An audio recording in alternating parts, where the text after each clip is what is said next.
Well, and on that note, I was listening to a song by the Denver Gay Men's Chorus the other day, and it uh, Michael's Letter to Mother or something. I can't remember exactly what they called the song, but it was basically a young man singing this letter that he would send to his mom, or singing the lyrics as a letter to mom, and getting down to the end and saying, well, if I have to say anything about all this, was it your fault? Well, if it was, well then thank you.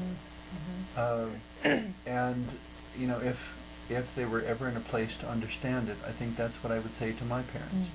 Thank you for allowing me to be gay, or allowing me as a gay person to live, I guess, not having an abortion or what have you.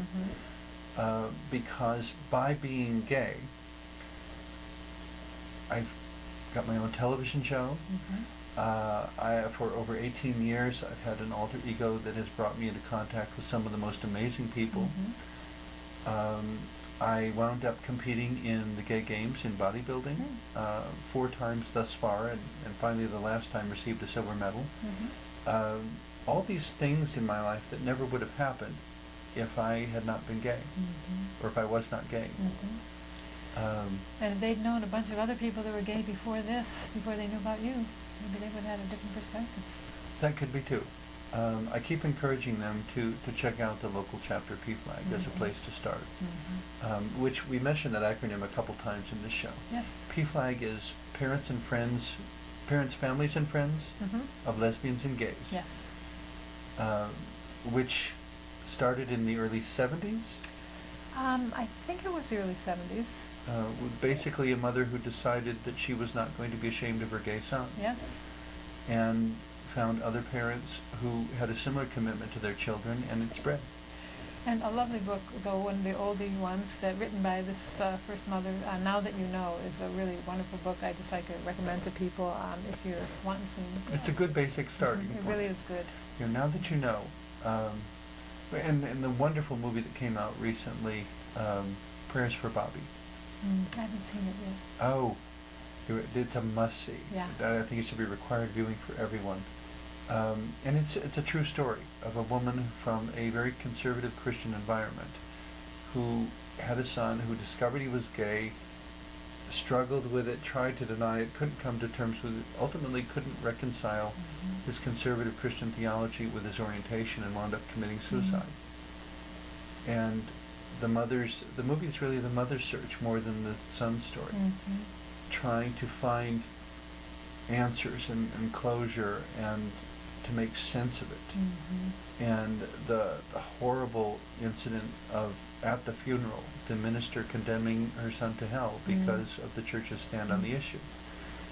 How any minister could do that, I find appalling. So Just discounting. absolutely appalling. But ultimately, as another minister counseled her, finding a deeper faith that was able to deal with the complexities of life much better, that allowed her to finally find a God who was more concerned with love than with doctrinal congruity.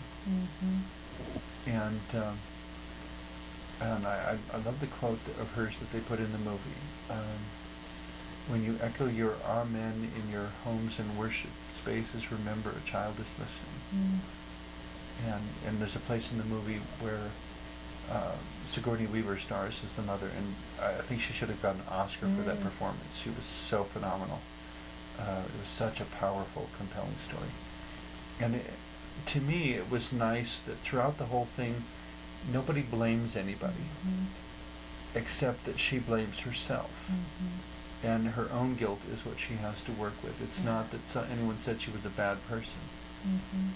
And and for parents, if their kids have come out to them, or if a coworker has come out to them, or somebody in the family tree has come out to them, that it's not about blaming, it's not about whose fault it is.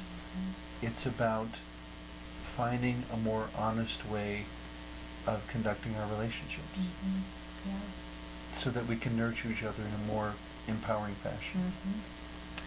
Yeah, and that makes for such a more healthy society. And there's been some great movies. Like, did you see For the Bible Tells Me So? I didn't, but that's one on my wonderful list. movie. Interviewing several families that were kind of fundamentalists in their beliefs, and gay son or daughter came out of that family, and how the families dealt with it.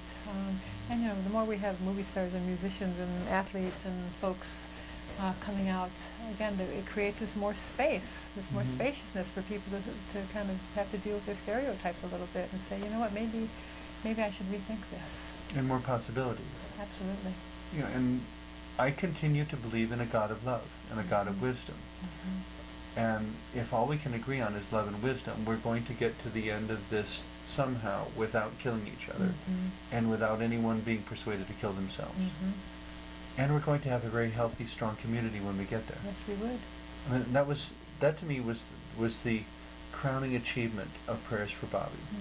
That at the end of the movie you have the family coming together at a gay pride parade of all places in honor of their deceased member. I've got to see that movie. Sounds wonderful. Coming together at a deeper level, and everyone is so happy and so full of life and celebrating and exuberant because they have found a love that was greater than all the things that could possibly divide them. Whereas before, it was comfortable and it was nice and everybody got along. Now they understand. And they love with an integrity and a depth and a power that will not ever be silenced. Yeah, it's so amazing when families can do that, or people can take the best, make the best out of something so tragic, and really learn from it and grow from it, and encourage other people to do that. That's when we're at our best. We're absolutely at our best.